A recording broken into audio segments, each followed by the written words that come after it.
جب ادھر سے گڑبڑ شروع ہوئی، ہر طرف سے فلاں کی بات سن لیں، بین المذاہب، نبی علیہ السلام نے تو حضرت عمر کے زبان مبارک سے، جب حضرت عمر نے تورات پڑھی تو حضور جلال میں آ گئے،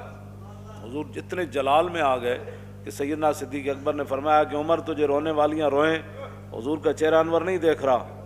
پھر حضرت عمر نے آپ کے گھٹنے مبارک پکڑے، کہا کہ ردینا باللہ ربن وبالاسلام دینا وبمحمد رسولا، حضور ہم اللہ اسلام کے دین ہونے پر راضی اور اللہ کے رب ہونے پر راضی، آپ کے رسول ہونے پر راضی۔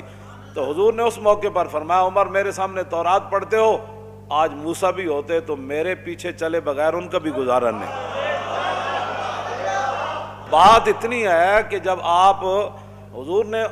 جناب فاروق اعظم کی زبان اقدس سے یہ بات نہیں سنی، تم جب یہودیوں کو بھی بلا لیتے ہو، عیسائیوں کو بھی بلا لیتے ہو، بت متوں کو بھی بلاتے ہو، جی بین المذاہب اب ہنگی، اب سورج اور بجھی ہوئی بتی کی کیا بین المہنگی ہوگی؟ بل ایک سورج 22 جون کا چڑھا ہوا ہے، ایک بجھی ہوئی موم بتی ہے، اور پھر تم ان کو کہتے ہو کہ دیکھو جی یہ موم بتی و سورج کی اس طرح ہوتی ہے، تو یہ موم بتی و سورج کی ایسے ہوتی ہے۔ تمہیں شرم نہیں آتی؟ جب حضور آ گئے تو بات تو ہو گئی ختم۔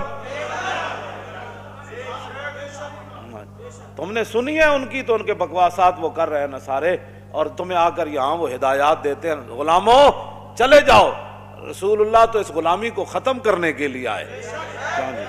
تمہارے دل اندر مر چکے ہیں غیروں کی غلامی کر کے، اور تم قرآن اور حدیث کے مقابلے میں ان کی بجھی ہوئی چیزیں لاتے ہو کہ جی یہ ایسے ہے، یہ ایسے ہے، یہ ایسے ہے، یہ کیا باتیں کرتے ہو تم؟ اور پھر آپ لوگ بھی جناب وہی 16 سال تعلیمیں پڑھ کے وہی بولیاں بولتے ہیں۔ وہ کہا ایک لرد فرنگی نے اپنے پسر سے کہ منظر وہ طلب کر آنکھ نہ ہو کبھی تیری سیر۔ اقبال کہتا ہے کہ میں نے وہاں دیکھا ایک لاڈ فرنگی اپنے بچے کو کہہ رہا تھا، بچے آ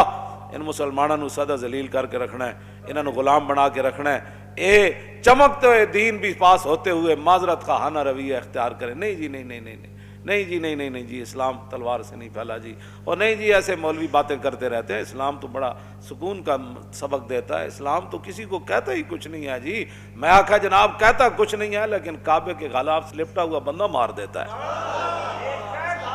کہتا کچھ نہیں ہے کسی کو۔ فتح مکہ والے دن کتی کے بچے بچ جاتے ہیں، لیکن ایک انسان کعبے کے ساتھ لپٹا ہوا قتل ہو جاتا ہے۔ ہاں یہ اسلام کہتا کسی کو کچھ نہیں ہے، لیکن کعبے کے متولی کو بدر میں مروا دیتا ہے، ابو جہل کو مروا دیتا ہے۔ یہ کہتا کسی کو کچھ نہیں ہے، لیکن یہ کہتا کسی کو کچھ نہیں ہے، لیکن فتح مکہ والے دن حضور فرماتے ہیں میرے لیے مکہ اللہ نے ایک لمحے کے لیے حلال قرار دے دیا، ورنہ جتھے کوئی ملے انہوں مار دو۔ یہ ساری